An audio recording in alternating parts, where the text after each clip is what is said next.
NDA సర్కార్ మరో కీలక అడుగు వేయనుంది. ఇవాళ 3 కీలక బిల్లులను పార్లమెంట్లో ప్రవేశపెట్టనుంది. ఎవరైనా చట్టసభ్యులు, ప్రధానమంత్రి, రాష్ట్రాల ముఖ్యమంత్రులు ఎవరైనా సరే అరెస్ట్ అయి 30 రోజులు రిమాండ్లో ఉంటే వారిని తొలగించేందుకు వీలు కల్పించే బిల్లును లోక్సభలో ప్రవేశపెట్టనున్నారు. తీవ్ర నేరారోపణపై అరెస్ట్ అయిన కొంతమంది చట్టానికి అతీతంగా ప్రవర్తిస్తూ ఆ పదవిలో కొనసాగుతున్నారు. ఈ నేపథ్యంలో ఎవరైనా ప్రజాప్రతినిధి అరెస్ట్ అయినప్పుడు అది ప్రధాని, కేంద్ర మంత్రి, రాష్ట్రాలు, కేంద్రపాలిత ముఖ్యమంత్రులు ఎవరినైనా పదవి నుంచి తొలగించేందుకు ఈ బిల్లు వీలు కల్పిస్తుంది.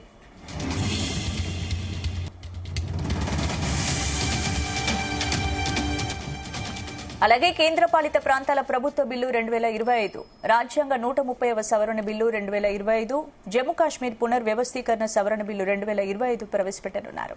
కేంద్ర హోంమంత్రి అమిత్ షా ఈ తీర్మానాన్ని లోక్సభలో ప్రవేశపెట్టనున్నారు.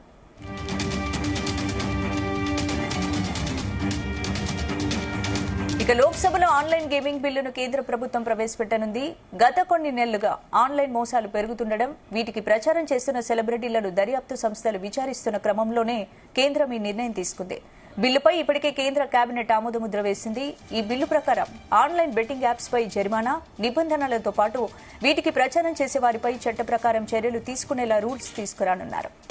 ముఖ్యంగా వీటిపై 40% జీఎస్టీ విధించే అవకాశం ఉంది. నేడు పార్లమెంటు ముందుకు 3 కీలక బిల్లులు నేరం చేస్తే ప్రధాని, సీఎంలు తొలగించే వీలుగా బిల్లు జమ్మూ కాశ్మీర్ పునర్వ్యవస్థీకరణ సవరణ బిల్లు 2025, పెరిగిపోతున్న ఆన్లైన్ మోసాలకు చెక్ పెట్టేలా online gaming bill, online gamings పై 40% జీఎస్టీ విధించే అవకాశాలున్నాయి.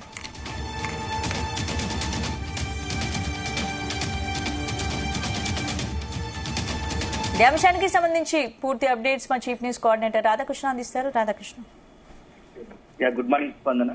ఈ రోజు కేంద్ర ప్రభుత్వం పార్లమెంట్ లో చాలా కీలక బిల్లులను ప్రవేశపెట్టబోతున్నట్టు తెలుస్తా ఉంది. సో దీంట్లో అత్యధికంగా చాలా కీలకమైన ప్రాధాన్యతమైన అంశం ఏంటంటే, అసలు ఎవరు ఊహించినటువంటి ఒక రాజకీయ నాయకులకు మాత్రం ఇది ఒక పెద్ద బ్లాస్టింగ్ న్యూస్ అని చెప్పవచ్చు. ఎవరైతే తీవ్ర నేర ఆరోపణలతో జైలు పాలవుతారో, సుమారు అంటే దాదాపుగా 1 రోజుల పాటు జైలు జీవితం గడుపుతారో, నిర్బంధంలో ఉంటారో, వారి పట్ల కేంద్రం ఒక కఠినమైన బిల్లును తీసుకొచ్చే ఆలోచన ఉంది. సో ఈ రోజు అది పార్లమెంట్ లో ప్రవేశపెడుతున్నట్టుగా తెలుస్తా ఉంది. సో దీని ప్రకారం 130వ రాజ్యాంగ సవరణ బిల్లు 2025ను ఈ రోజు పార్లమెంట్ లోక్సభలో కేంద్రం ప్రవేశపెట్టినట్టు తెలుస్తోంది. ఒకవేళ కనుక ఇది ఇవాళ ఆమోదింపబడి వస్తే 1 రోజుల పాటు, 1 రోజు దాటి ఎవరైనా 30 రోజులు దాటి 1 రోజు ఎక్కువగా ఉన్నా 1 రోజుల పాటు జైల్లో ఉంటే వారి ఎంత పెద్ద ఉన్నత స్థానంలో ఉన్నా సరే వారి పదవిని తొలగించడం పడుతోంది. అంటే రాజ్యాంగబద్ధంగా ఆటోమేటిక్ గానే వాళ్ళు ఆ పదవి నుంచి వైదొలగాల్సి వస్తుంది. సో అది ప్రధానమంత్రులు అయినా సరే, కేంద్ర మంత్రులు అయినా సరే, రాష్ట్ర ముఖ్యమంత్రులు, ఇతరత్ర మంత్రులు ఎవరైనా సరే, అంటే ఇన్ని రోజులు ఏంటంటే కేవలము ఆ ఉన్నత స్థానంలో ఉండి మంత్రి పదవులు, ఉన్నత పదవులు అడ్డు పెట్టుకుని రాజీనామా చేయకుండా ఆరోపణలు వచ్చిన తమకు రాజకీయ పలుకుబడితో వాటిని తప్పించుకునే ప్రయత్నం చేస్తున్నారని చెప్పేసి ఒక విమర్శ, ఆరోపణ ఉంది. ఈ నేపథ్యంలో ఇప్పుడు కేంద్రం తీసుకొస్తున్నటువంటి ఈ బిల్లు మాత్రం సంచలనంగా మారిందని చెప్పవచ్చు. ఇది ఒక రాజకీయ నాయకులకు సంబంధించి ఒక పెద్ద బ్లాస్టింగ్ న్యూస్ అని చెప్పవచ్చు. ఓ సంచలన నిర్ణయం. ఎవరు ఊహించినట్టుగా ఇప్పుడు కేంద్రం ఇలాంటి నిర్ణయం తీసుకోవడం మాత్రం ఇప్పుడు రాజకీయంగా సంచలనంగా మారుతా ఉంది. సో దీన్ని ఈ రోజు బుధవారం లోక్సభలో ప్రవేశపెట్టినటువంటి అధికార వర్గాలు తెలుస్తా ఉన్నాయి. తీవ్ర నేర ఆరోపణ గురైనప్పుడు, అరెస్ట్ అయి ఉన్నప్పుడు ఎవరైనా సరే, కేంద్ర మంత్రి అయినా సరే, ఇతరత్ర రాష్ట్ర కేంద్ర పాలిత ప్రాంతాల ముఖ్యమంత్రి అయినా, ఇతర రాష్ట్ర మంత్రులైనా సరే, ముఖ్యమంత్రులు ఎవరికైనా సరే ఈ యొక్క బిల్లు ద్వారా, ఈ బిల్లు అమల్లోకి వస్తే మాత్రం గరిష్టంగా 5 ఏళ్లు శిక్ష పడి, నేరానికి పాల్పడి అరెస్ట్ అయ్యి అదేవిధంగా 1 రోజుల పాటు జైల్లో ఉన్నాం. 31 రోజున వారి అది ఆటోమేటిక్ గా వాళ్ళ పదవి. అంటే రాధాకృష్ణ, ఇప్పుడు గతంలో ఢిల్లీ సీఎం జైల్లో ఉండి పరిపాలన కొనసాగించారు కదా, అది దృష్టిలో పెట్టుకుని బిల్లు తీసుకొచ్చారనుకోవచ్చు. అంటే ఒక కేజ్రీవాలే కాదు, చాలా మంది ఇటీవల కాలంలో మంత్రులు కావచ్చు, కేంద్ర మంత్రులు కావచ్చు, పలు నేరాల్లో అంటే కొన్ని సంబంధించిన అవినీతి కేసులు కావచ్చు, ఇతరత్ర నేర సంబంధించి జైలు పాలయ్యారు. కొందరు 6 నెలలు, 3 నెలలు జైలు జీవితం గడిచిన పరిస్థితులు ఉన్నాయి. సో 1 నెలల పాటు జైల్లో ఉన్న పరిస్థితి ఉంది. సో అలాంటి వారికి పట్ల చట్టం కొంత ఉదాసీనంగా ఉంది. సామాన్యుడికి చట్టం ఒకలాగా, రాజకీయ నాయకుడు, సెలబ్రిటీ అయితే ఒక రకంగా, అంటే రాజకీయ పదవులు అనుభవిస్తున్న వారికి మరొకలా ఉందని ఒక ఆరోపణ, విమర్శ ఉన్న నేపథ్యంలో ఇప్పుడు కేంద్రం ఈ ఒక బిల్లును ప్రవేశపెట్టినట్టుగా తెలుస్తోంది. ఇదే జరిగితే మాత్రం రాజకీయ వర్గాల్లో పెను సంచలనాలు జరగడం ఖాయం. అయితే ఇప్పటి వరకు మనకి ఏంటంటే ఒకవేళ నెల రోజుల పాటు జైల్లో ఉన్న ఆటోమేటిక్ గా అంటే 31 రోజు వాళ్ళు పదవి నుంచి పోవాల్సిందే. కొంతమంది రాజకీయ నాయకులు మాత్రం బాధ్యత వహించి తమపై శిక్ష జైలుకు వెళ్ళిన వారు రాజీనామా చేస్తే మరికొందరు మాత్రం ఆ పదవిని పట్టుకొని వేలాడుతున్నారు. సో ఇటీవల కాలం మనం చూసాం కేజ్రీవాల్ ఢిల్లీ సీఎంగా ఉన్నప్పుడు కేసీఆర్ లిక్కర్ కేసులో అరెస్ట్ అయ్యి నెలల పాటు జైల్లో ఉన్నారు.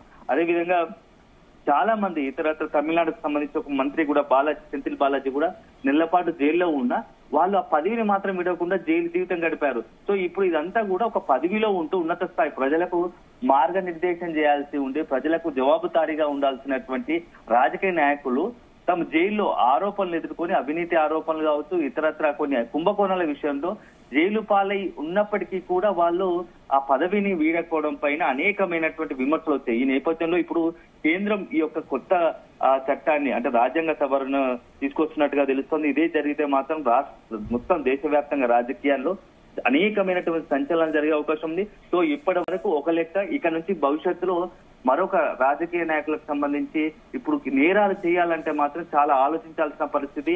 అవినీతికి సంబంధించినటువంటి ఒక రకంగా ఇది ఈ మొత్తంగా కూడా కేంద్రం తీసుకొస్తున్నటువంటి ఈ కొత్త బిల్లు ద్వారా లోక్సభలో ప్రవేశపెడుతున్న బిల్లు ద్వారా 2 రకాల అంశాలు ఉన్నాయి. ఒకటి రాజకీయ కోణము, ఒకటి మాత్రం సామాన్యుని లెక్క లేకుంటే సాధారణ ప్రజలు కావచ్చు ఇతరత్ర మేధావి వర్గాలు కావచ్చు ఎవరైతే రాజ్యాంగబద్ధంగా ఉన్నటువంటి మంత్రులు పదవులు ఎదుర్కొంటున్నారో వాళ్ళు ప్రజాస్వామ్యయుతంగా ఎన్నికల ప్రజల ద్వారా ఎన్నుకున్నారో వాళ్ళ అవినీతిని కట్టడి చేసినట్టు అవుతోంది. సో నేరాలను కట్టడి చేసినట్టు అవకాశం వస్తుందని చెప్పి ఒక వర్గము ఒక విశ్లేషణ వస్తుండగా మరొక రకమైన విశ్లేషణ ఇది కేవలం ప్రతిపక్షాలను దెబ్బతీయడానికి కేంద్రం ఇలాంటి బిల్లులు తీసుకొస్తా ఉంది అని చెప్పేసి ఇప్పుడు కాంగ్రెస్ ఇప్పటికే ప్రతిపక్ష పార్టీగా ఉన్నటువంటి కాంగ్రెస్ ఇప్పటికే ఆరోపిస్తా ఉంది. ఎందుకంటే ఇది కేవలం ప్రతిపక్ష రాష్ట్రాలకు సంబంధించి ఏదైతే ఇప్పుడు కొన్ని రాష్ట్రాలకు సంబంధించి బీజేపీ ఏతర టార్గెట్ చేసుకుని అలాంటి రాష్ట్ర ప్రభుత్వం టార్గెట్ చేసుకుని కేంద్రం ఈ బిల్లును తీసుకొస్తుందని చెప్పేసి కూడా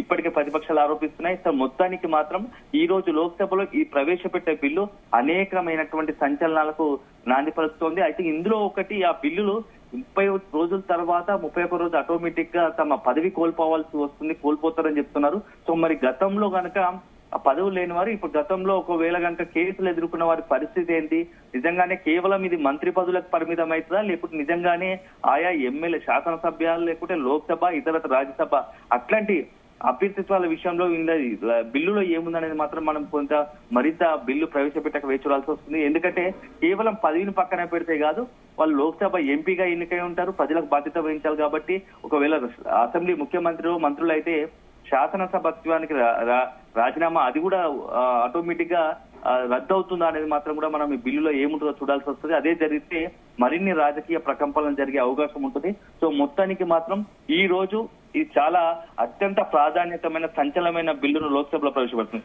ఇది కాక మరి ఒక 3 బిల్లులు ముఖ్యమైన 3 బిల్లులను కూడా లోక్సభలో ప్రవేశపెట్టబోతా ఉంది. సో అదొకటి కేంద్ర పాలిత ప్రాంత ప్రభుత్వ బిల్లు 2025, అదేవిధంగా జమ్మూ కాశ్మీర్ పునర్వ్యవస్థీకరణ బిల్లు 2025, ఆన్లైన్ గేమింగ్ ప్రోత్సాహం నియంత్రణ బిల్లు 2025 కూడా లోక్సభలో ప్రవేశపెడుతోంది. సో ఇదే జరిగితే ఇది ఒకటి ఏంటంటే ఇందులో జమ్మూ కాశ్మీర్ కూడా చాలా ఇంపార్టెంట్ అని చెప్పవచ్చు.